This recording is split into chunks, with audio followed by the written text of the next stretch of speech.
Renault est le constructeur français le plus audacieux quand il s'agit de performance. De la Mégane RS à la Clio RS, la marque aux losanges a bâti une véritable dynastie sportive en 3 mots. La puissance, la maniabilité et l'accessibilité. Mais à Sochaux, Peugeot n'a jamais eu l'intention de rester spectateur. Avec la 405 Mi16, la firme au lion sort les griffes.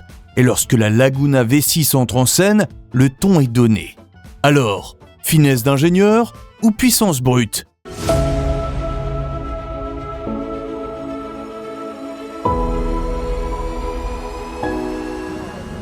Cap sur les origines, avant un face-à-face en 4 rounds. Performance, confort, fiabilité et image.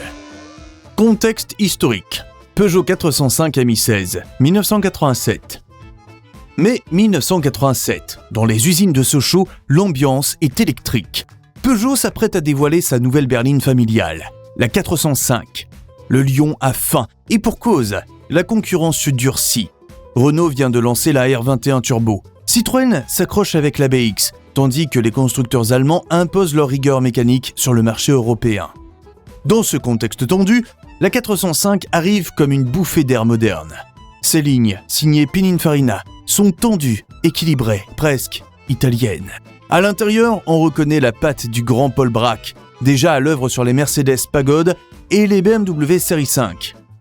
La 405 réussit ce que Peugeot sait faire de mieux, une élégance discrète, une rigueur technique exemplaire et cette petite flamme sportive qui ne demande qu'à jaillir sous le capot. Toutefois, le constructeur veut aller plus loin. Alors, en 1988, Peugeot dévoile la version Mi16. Mi pour moteur à injection, 16 pour ses 16 soupapes. La presse s'enflamme. On la compare à la BMW 325i, à la Renault 21 Turbo, et certains journalistes la surnomment déjà la GTI familiale. Et si Sochaux venait d'ouvrir la voie à une nouvelle génération de berlines sportives, Billancourt n'allait pas tarder à répondre. Car dans l'ombre de la Mi16, une autre bête s'éveillait. La Renault Laguna V6. Renault Laguna V6, 1994-2000. En hiver 1994, alors que la France découvre les premiers téléphones portables, les jeans taille haute et les synthés de Jean-Michel Jarre, Renault lève le voile sur une berline appelée à marquer la décennie, la Laguna. Après 8 ans de bons et loyaux services, la Renault 21 tire sa révérence. La Laguna, vitrine du nouveau Renault, veut inspirer confiance, séduire les familles et prouver que la marque sait encore faire du haut de gamme à la française. Son dessin, signé Jean-Pierre Plouet, alors jeune styliste plein de promesses, séduit d'emblée. Elle est d'ailleurs élue plus belle voiture de l'année 1994. Sous son capot, un large éventail de motorisation. Mais c'est bien le V6 PRV de 2,9 litres, puis son remplaçant, le V6 24 soupapes L7X, qui vont donner à la Laguna son prestige. En 1995, une étude Sofres place la Laguna deuxième voiture la plus fiable d'Europe, juste derrière la Toyota Carina. Et dans les années 90, Renault engage la Laguna en BTCC, le championnat britannique des voitures de tourisme. Et là, c'est la consécration, car en 1997, Alain Menu et la Laguna décrochent le titre. Une fierté tricolore sur les circuits anglais, à une époque où Renault brillant aussi en Formule 1 avec Williams. Pourtant, malgré ses qualités, la Laguna V6 ne connaîtra jamais le succès qu'elle méritait. Trop discrète, diront certains. Elle souffre de la comparaison avec la fougue de sa devancière. Aujourd'hui, les collectionneurs s'y intéressent enfin, conscients qu'elle fut l'une des dernières grandes Renault à moteur noble. À 4 000 ou 5 000 euros, c'est un concentré de douceur et de performance à la française.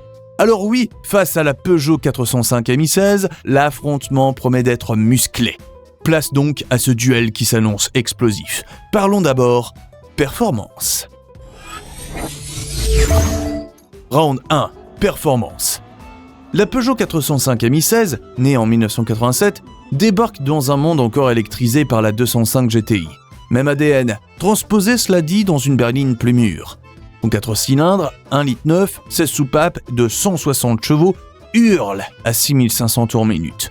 Un moteur atmosphérique typique de son époque, amoureux des hauts régimes, et sous les 4000 tours, il se montre un peu creux. Une mécanique exigeante, presque caractérielle, qui vous oblige à jouer du levier de vitesse pour rester dans la zone rouge. Sur route légère, 1150 kg, et vive, la Mi16 virevolte. Son train arrière, joueur et vif à la décélération, peut se révéler redoutable entre de bonnes mains, ou traître entre de mauvaises. C'est une voiture d'instinct, une sportive qui récompense la précision et sanctionne l'hésitation. Face à elle, la Laguna V6, version 2,9 litres de 194 chevaux, évolue dans un tout autre registre. Le feulement velouté de son V6 24 soupapes annonce la couleur. Ici, la puissance s'exprime dans la souplesse. Avec 271 Nm de couple disponible dès 4000 tours minute, la Laguna bondit sans effort et file à 235 km/h dans un silence feutré. Son 0 à 100 en 7 secondes 7 prouve qu'elle n'a rien d'une simple routière placide. Et la manière diffère car là où la Mi-16 hurle et vibre, la Laguna feule et glisse sereine dans son élan. Sur route sinueuse, la Mi-16 conserve l'avantage de la légèreté et du tranchant. Plus incisive, elle vit à travers le volant et les lombaires. La Laguna, elle, préfère la rigueur et la stabilité. Sa suspension à bras tirés absorbe tout avec une élégance feutrée, tandis que son train avant précis garde la voiture rivée au sol, même en conduite soutenue. Le plaisir y est plus adulte, moins instinctif, mais tout aussi réel. Verdict, la Mi-16 remporte ce premier round sur le plan de la sportivité pure, grâce à son châssis magistral et à son moteur de caractère. Round 2, le confort. La 405 Mi-16 n'a jamais prétendu être une limousine. Ses suspensions fermes, son isolation sonore perfectible et son habitacle sobre rappellent qu'on est ici dans une sportive avant tout. À 130 km/h, le moteur ronfle encore, la direction reste ferme et les sièges, bien que confortables, maintiennent davantage qu'ils ne dorlotent. Mais il faut reconnaître un compromis intelligent. La Mi-16 sait tout faire. Capable d'avaler 800 bornes d'autoroute d'une traite sans user le dos, elle conserve un équilibre rare entre fermeté et souplesse. Peugeot, déjà maître des liaisons au sol, avait trouvé là une alchimie presque parfaite. La Laguna V6, elle, s'inscrit dans une autre philosophie. Sortie à une époque où le confort devenait un art de vivre, elle est faite pour apaiser. L'insonorisation est exemplaire. La suspension moelleuse, la direction assistée d'une onctuosité inédite pour l'époque. L'habitacle, avec sa finition bois sur les versions initiales et ses sièges cuir tissu bambou, plonge le conducteur dans une atmosphère feutrée. La position de conduite est haute, la visibilité excellente et chaque commande respire la douceur. Même le levier de vitesse semble glisser entre les doigts, sans résistance. Et lorsque le V6 se réveille, c'est pour chanter d'une voix grave et civilisée, sans jamais troubler la quiétude ambiante. Sur les longs trajets, la Laguna V6 domine et son confort global surpasse largement la Mi-16. Cependant, sur petite route, son poids supérieur et son amortissement souple limitent un peu la précision de conduite. La Peugeot plus dure, plus communicative, conserve un charme mécanique que la Renault trop lissée laisse de côté. Verdict. La Laguna V6 remporte ce round sans contestation sur le terrain du confort, du silence et de la sérénité mécanique. Round 3. Fiabilité et entretien. La Peugeot 405 Mi-16, avec son moteur XU9J4, est solide à condition d'être entretenue avec rigueur. Les 16 soupapes exigent des réglages précis et l'usure du joint de culasse, le vieillissement du faisceau électrique ou le système ABS capricieux peuvent causer quelques sueurs froides. La mécanique toutefois, bien ventilée et peu sophistiquée, se répare aisément. Les pièces abondent encore, héritage de PSA et de la popularité du bloc XU dans d'autres modèles. Une Mi-16 bien suivie peut franchir les 300 000 km. Négligée, elle se transforme vite en cauchemar d'électricien. La Laguna V6 en revanche change de dimension mécanique. Son V6 PRV, puis L7X 24 soupapes à partir de 97, est une mécanique noble, coûteuse à entretenir. Les modèles PRV à chaîne de distribution sont presque increvables et la boîte automatique associée est réputée fragile si l'huile n'est pas changée régulièrement. Quant au 2,9 litres L7X plus moderne, il gagne en puissance mais perd en accessibilité. La courroie de distribution est onéreuse à remplacer et l'espace sous capot étroit complique les interventions. Ajoutez à cela une corrosion parfois précoce sur les premiers exemplaires et un intérieur dont les tissus bambou vieillissent mal, la Laguna demande plus d'attention qu'il n'y paraît. Côté consommation, le duel est sans suspense.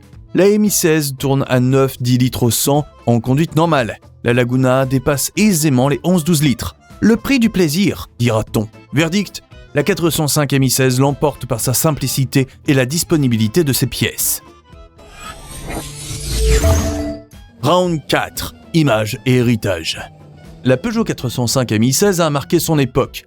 Sa carrière en compétition, touring car, rallye, a renforcé son aura et aujourd'hui, elle s'affiche comme une véritable youngtimer culte recherchée par les passionnés.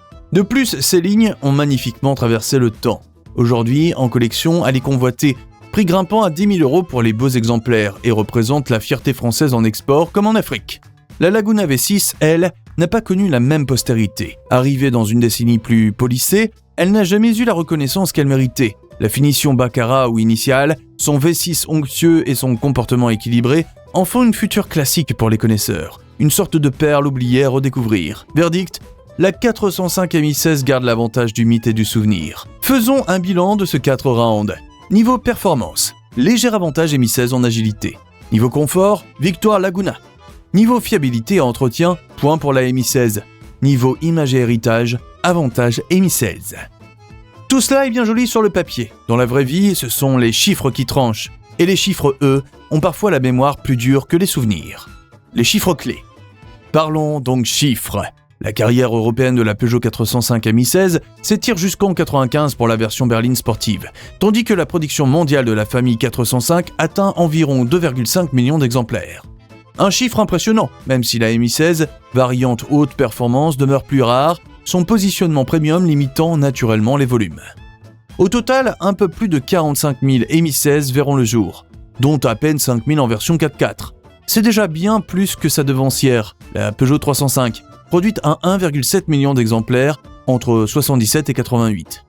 La 405 a également su séduire à l'export, notamment en Afrique et en Amérique du Sud, prolongeant sa vie industrielle jusqu'en 2020 en Iran.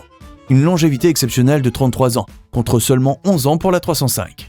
En face, la Renault Laguna V6 fait son entrée en 93, succédant à la Renault 21 et à son célèbre moteur turbo.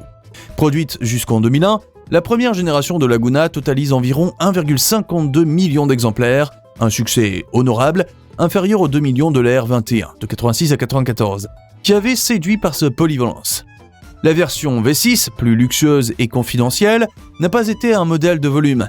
On estime ses ventes à quelques dizaines de milliers d'unités, concentrées sur l'Europe. Autrement dit, à peine 3% de la production totale, soit moins de 45 000 exemplaires, une rareté comparable à celle de la Mi-16. Sa carrière, limitée à 7 ans, apparaît courte au regard des ambitions de Renault pour reconquérir le segment du milieu de gamme. Côté tarif, en 87, la Peugeot 405 Mi-16 s'affichait à environ 148 800 francs, montant porté à 162 000 francs en 94 pour les dernières versions catalysées. La Renault Laguna V6, plus orientée confort, démarrait à 189 000 francs en 94, tandis que la version Baccarat atteignait 202 000 francs, soit l'équivalent de 46 750 € actuels, ajusté à l'inflation. Et enfin, un dernier chiffre qui parle de lui-même, la durée de vie. La 305 a tenu 11 ans, la R21, 8 ans. La 405, elle, a survécu 33 ans au total, contre 7 ans seulement pour la première Laguna. Et si les volumes n'ont jamais explosé pour l'une comme pour l'autre, le temps, lui, a fini par les réconcilier. Bilan final. Il y a dans ce duel quelque chose d'émouvant. La Peugeot 405 Mi-16 symbolise l'envie de mordre la route. La Renault Laguna V6, elle, incarne la douceur d'un temps plus calme. La Mi-16, c'est le rugissement des années 80, l'huile chaude, le levier qui tremble, le moteur qui chante à 7000 tours. La Laguna, c'est le cuir, le silence, le feulement discret du V6 dans la nuit. Évidemment, sur la piste, c'est la Peugeot qui garde l'avantage, mais sur l'autoroute du temps, la Renault avance sans bruit. Match nul, donc. Perso, dans un monde idéal, j'aimerais posséder les deux. La Peugeot pour les dimanches d'arsouille, la Renault pour les longues traversées apaisées. Et vous, laquelle choisiriez-vous ? Dites-le nous en commentaire. Et si cette vidéo vous a plu, likez, abonnez-vous, car d'autres duels légendaires nous attendent. A très vite dans le garage français.